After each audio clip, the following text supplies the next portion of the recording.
मित्रांनो, कदाचित तुम्हाला या पॉलिटिकल पार्टीबद्दल माहीतच नसेल. पार्टी एका जेनझी माणसाने, ज्याचं नाव अभिजित आहे, त्यांनी खोललेली आहे. ही पार्टी सोशल मीडियावरची एक पार्टी असून जे की नॉर्मल पार्टीसारखं गव्हर्नमेंटकडे रजिस्टर नाही, हे फक्त ऑनलाईन सीमित आहे. ही पार्टी स्थापन होण्यामागचे कारण एकच आहे. देशाचे सरन्यायाधीश त्यांनी भर सभेत जेनझीजला कॉकरोच म्हणून पुकारले आहे.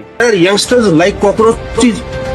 They don't get any employment. They don't have any place in profession. Some of them become media. Some of them become social media. Some of them become RTI activists. Some have become another activists, and they start attacking everyone. या पार्टीचे काही नियम पण आलेले आहेत, जसे की महिलांना 50% आरक्षण, राजकीय पक्ष बदलणाऱ्याला 20 वर्षांची बंदी, सरन्यायाधीशांना राज्यसभेत घेतले जाणार नाही, अशा घोषणा या पार्टीने दिल्या.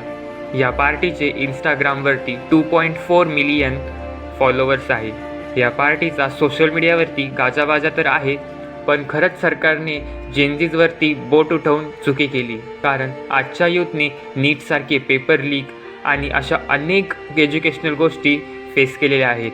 तुम्हाला काय वाटतं, ही पार्टी किती दिवस टिकेल तर का टिकेल आणि का टिकली पाहिजे, आणि तुम्ही या पार्टीला सपोर्ट करशाल का, हे कमेंटमध्ये नक्की सांगा. अशाच नवनवीन व्हिडिओंसाठी पेजला फॉलो करून घ्या. आपण भेटू पुढच्या व्हिडिओत.